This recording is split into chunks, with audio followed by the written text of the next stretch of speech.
Celie Rose was a disturbed young woman who poisoned her entire family in 1896 in Pleasant Valley, in southern Richland County. When Celie's found love, these emotions were blocked by way of Celie's parents telling her to stop obsessing over her crush on a neighbor boy. The consequences were devastating. The next morning, Celie made breakfast for the family. She put a strong dose of arsenic rat poison in their cottage cheese.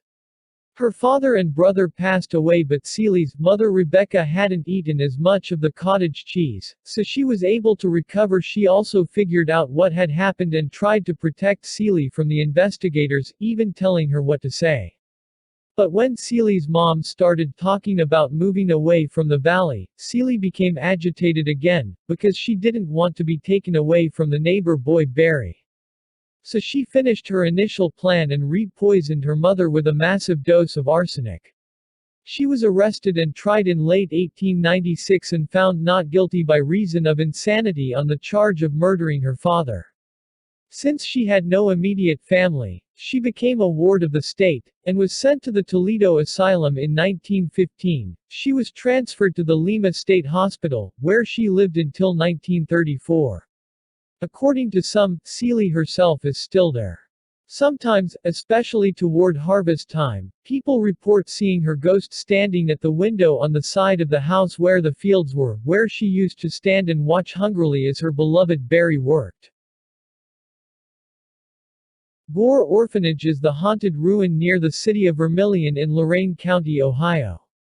The ruin is a building that formerly housed the Swift Mansion and later the Light of Hope Orphanage, and is the subject of local urban legends, whereby the violent deaths of young adults and children are alleged to have occurred. According to the urban legends, supernatural activity has occurred in the building since its closure. At night, you would see the ghostly shapes of the dead orphans running and playing in the woods. Sometimes, the children appeared to be on fire and yelling and screaming things like, "Help me," as the foul stench of burning flesh filled the air.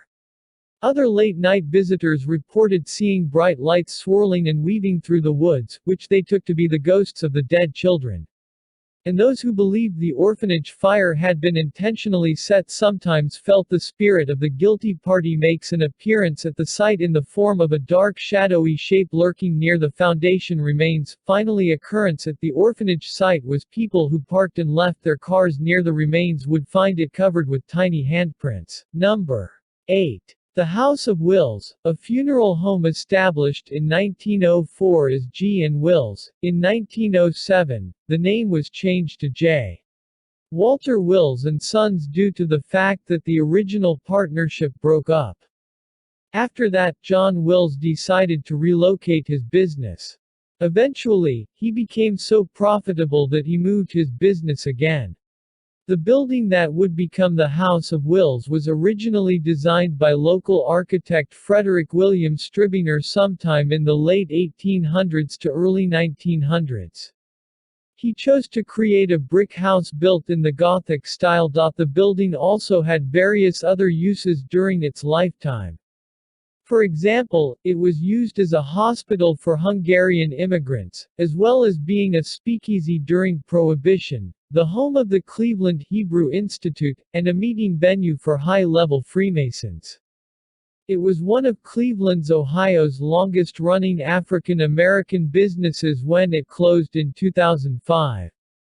Visitors have described a series of unusual experiences within its crumbling walls. Disembodied footsteps and voices are the norm in this haunted destination, but you may also encounter a gentleman in a white suit, perhaps the embodiment of the former owner that died on the premises. Number 7. In Cuyahoga Valley in Ohio, there is an eerily deserted place known as Helltown. There's not a soul to be found in this place, but there are still remnants of the lives the former residents left behind, including an abandoned school bus. Helltown is home of a few different legends, each with dozens of variations in its own right.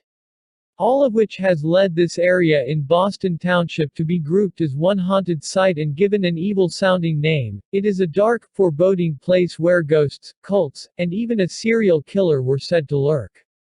Here are a couple of legends. The school bus. This story has some creepy elements. A haunted school bus with all the seats removed is said to sit at the edge of the woods in Hell Town. Legend has it that the kids it was hauling on its last trip were killed by a crazy killer. They say sometimes you can see either the kids or their killer inside. If it's a single killer, he sits in the back smoking a cigarette. The Satanic Church. This one goes along with allegations of Satan worshipping made against the entire town. All of the people in the area worship the devil, and that there are animal mutilations and satanic symbols all over the place. All of which leads to the church, which is called Mother of Sorrows in the real world. Supposedly, black masses are conducted here, and there are supposed to be upside-down crosses all over the building. The cemetery. There are lots of ghost stories that emanate from the scary cemetery, which is said to be terrifying, and the home of a ghost who sits on a bench and stares out into space. Number 6. Camp Chase was a military staging and training camp established in Columbus, Ohio in May 1861 after the start of the American Civil War. It also included a large Union-operated prison camp for Confederate prisoners during the American Civil War. The camp was closed and dismantled after the war, and the site has been redeveloped for residential and commercial use, except for the Camp Chase Confederate Cemetery, which contains 2,260 graves of Confederates who died in captivity both in Camp Chase and in Camp Dennison near Cincinnati. Camp Chase Cemetery is haunted by the Lady in Gray. The story goes that the ghost is looking for her lost love, and cannot find him in the cemetery. The woman is described as young, in her late teens or early 20s, dressed entirely in gray, and carrying a clean white handkerchief. The legend of the Lady in Gray dates back to just after the Civil War, when visitors to Camp Chase spotted the woman walking through the cemetery trying to read the carved names on the marked grave markers. She was seen quite often for several years. Number 5. In 1856, the Marietta and Cincinnati Railroad was pushing through southeastern Ohio to reach Cincinnati. The legends of the Moonbull Tunnel include several spooky tales of ghosts that still haunt visitors to this day, like the Bully. The Bully is believed to be the ghost of Baldy Keaton. Baldy Keaton was a resident of Moonbull and he decided to get drunk one night. The legend says that Baldy was a man that liked to fight when he got drunk. The legend also says that one of Baldy's tactics were to bear hug his opponent. When Baldy was at the saloon, he decided to fight someone and a group of men had to work to kick Baldy out. On Baldy's way home, he walked over the Moonbull Tunnel and a group of men jumped Baldy and ultimately killed him and sent him over the side of the tunnel with his body landing on the tracks. When Baldy's body was found, it looked like his body was ran over by several trains, and Baldy endured life-rendering injuries. No one was ever convicted for Baldy's death. The legend now says that the ghost of Baldy Newton stands above the tunnel and stares at the approaching visitors and will sometimes throw pebbles down at them. Also, there is the Lavender Lady. Visitors of the Moonbull Tunnel have said that they have seen a thin elderly woman walking alongside the trail. They say that as they watch her, she seems to cross the trail and then falls, but before she can make contact with the ground, she disappears into thin air. Visitors also say that after her disappearance, the scent of lavender fills the air. Historians are not sure who was Lavender Lady. There are many stories of women who were killed by trains near the Moonbull Tunnel, but not one story can be pinned as Lavender Lady's story. Number 4. Ohio State Reformatory in Mansfield, Ohio.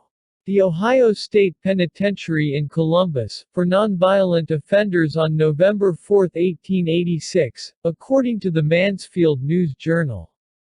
The building was used as an operational prison for 94 years, until 1981, and during that time there was a good deal of violence, death and disease.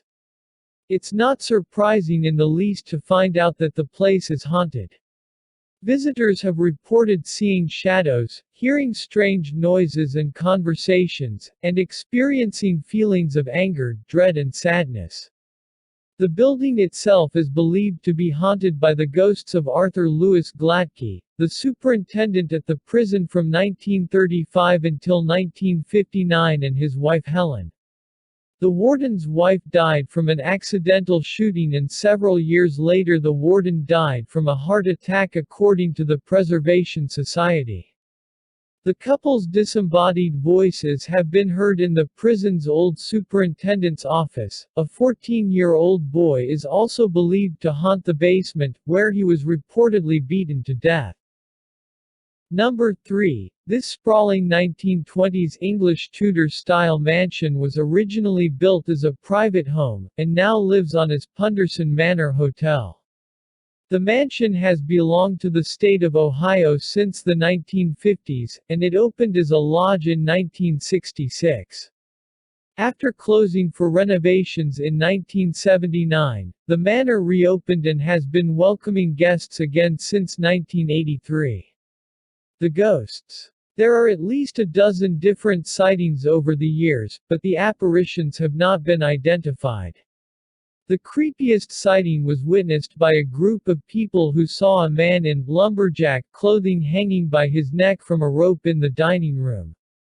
Some employees have heard the sound of children's laughter when there are no children around. Fires go out. Pencils fly across a room. Doors open and shut of their own volition. Faucets turn off and on with no one near. Televisions turn on by themselves, or off. Usually at inconvenient times. It's enough to make a housekeeper cry, "Stop." And sometimes these strange occurrences do. For example, guests sometimes hear loud noises coming from rooms next to them, which are in fact unoccupied or, in one case, from the room above, except that guest was on the top floor. Most of these happenings are just annoying, or entertaining, depending on how open the guest is to experiencing such strange events.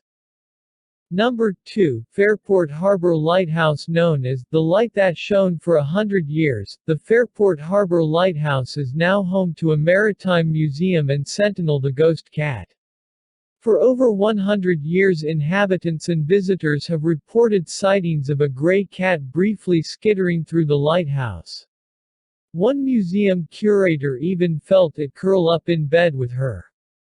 Local historians traced Sentinel back to the late 19th century, when the lighthouse keeper Joseph Babcock took in a host of cats to bring comfort to his bedridden wife. The local legend gained credibility in 2001, when workers installing air conditioning in the basement found the mummified remains of a gray cat.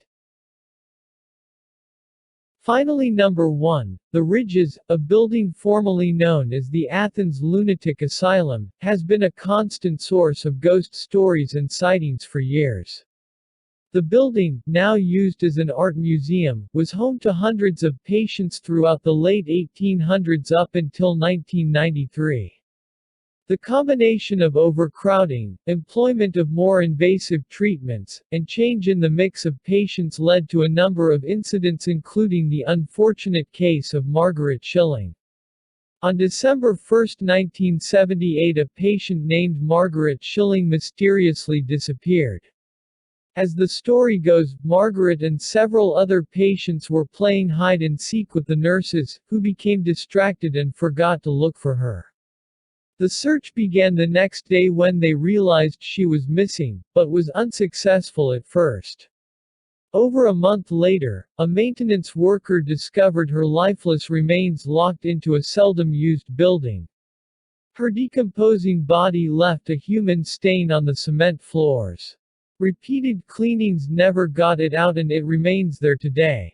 Witnesses say they've seen her apparition through windows in the top floor of Ward N20. Some say that Margaret Schilling's spirit wanders the building at night. They say that other patients, especially those who died at the hospital, also wander the building at night.